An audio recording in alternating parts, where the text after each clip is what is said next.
It is the month of March, so of course we are talking about COTA, Circuit of the Americas, the EchoPark Automotive Grand Prix, March 24th through the 26th out there at Circuit of the Americas. And we will have detailed coverage for you with Revved Up ATX and, of course, right here on the horn.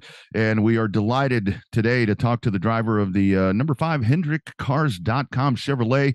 Of course, he is the 2021 NASCAR Cup Series champion there with Hendrick Motorsports.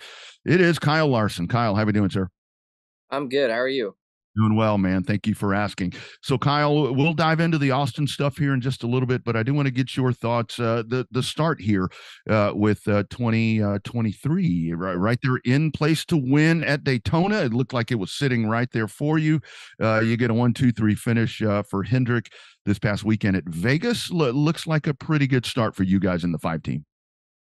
Yeah, definitely. It's been a good start. I felt like our car was really fast at Daytona. We were in the mix there at the end, and unfortunately got caught up in a crash on the last lap and didn't get the finish that we deserved.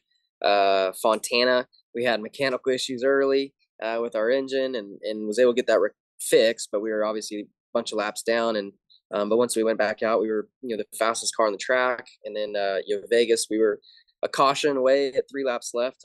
From winning another Cup Series race. So that was a bummer, but I'm extremely pleased with how well our car has performed here to start the year, and look forward to the rest of the year. Kyle, talk about the differences as we go into this year. Everybody has a year under their belt with this new Gen 7, whatever you want to call it, next gen.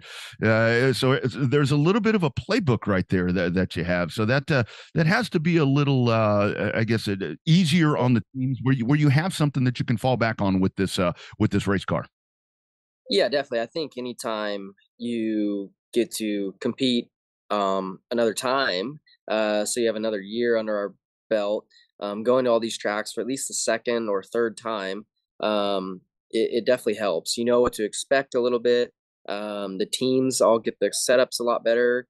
And when you are with a team like Hendrick Motorsports and the resources that we have, they're going to get the car a lot better each time. So that gives you a lot of confidence as a driver, knowing that every time you go to the racetrack, you're going to get better, or majority of the time you go to the racetrack, you're going to get better. So that seems to be the case, this year as we've started. And, now we go to Phoenix this weekend, Atlanta, COTA. I expect we'll be better at all those as well.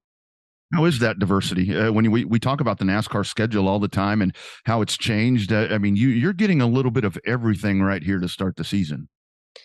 Yeah, I mean, there's not a more, in my opinion, and correct me if I'm wrong, if there's a fan out there that knows different. There's not a more diverse Yeah. schedule than the NASCAR Cup Series. I mean, we got 2.5 mile tracks down to a quarter mile, throw in road courses, street courses, dirt track. Like it's insane. So it keeps the schedule spicy, and it's a lot of fun for us. So yeah, and then especially the beginning of the year, you kind of get a good mix of it all. It's a super speedway, a 2 mile track, mile and a half, short track, road course, a dirt track shortly after the road course. So like you get a good mix of it all in the beginning of the year and get a good idea of kind of where you're going to stack up throughout the year.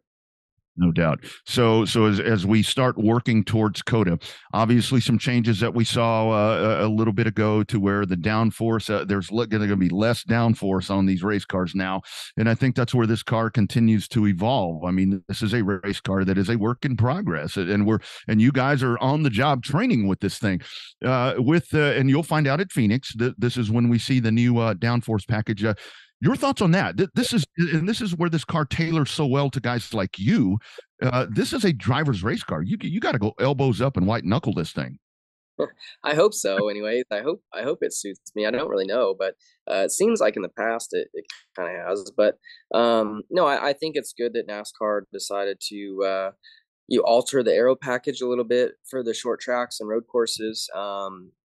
Which I thought when we debuted the next gen car, I thought that the short tracks and road courses would be the best racing. And for whatever reason, I think because they're more aero sensitive now than we used to be, and we have more grip, better brakes, all that. Like the racing kind of struggled for short tracks road course. So I think taking quite a bit of downforce off is only going to help. I wasn't a part of the test that they did at Phoenix over the off season, but everything I heard about it was great. And drivers were asking for even more downforce off, and if they could add horsepower and stuff like that. So I think it's a step in the right direction, and I'm sure we'll use this weekend at Phoenix and then Coda as kind of benchmarks, and maybe they'll adjust more throughout the rest of the year.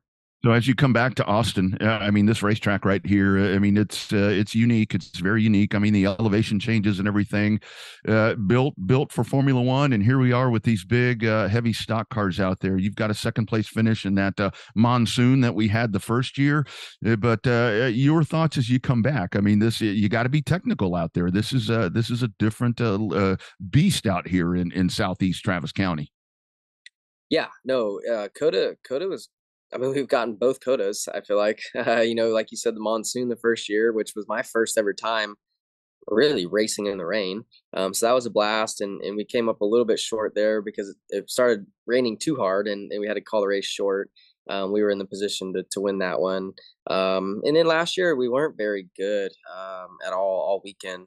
Didn't qualify good, didn't race well. I did a terrible job on restarts and stuff, and so yeah, I look forward to going back and hopefully doing a better job behind the wheel and having a better setup under us and having a better opportunity to race for a win would be great. So we'll see though. Like I mentioned, the Cup Series is so tough and everybody's so good, and there's so many great teams and drivers that you have to execute from the green flag to the checker flag perfectly to win, and it's tough. Have to ask you before our time is up, the Indy double coming up next year. That right there, man, I was so excited to see that. Not a better candidate to do that. Your thoughts on that? A dream come true right there to hit the Brickyard.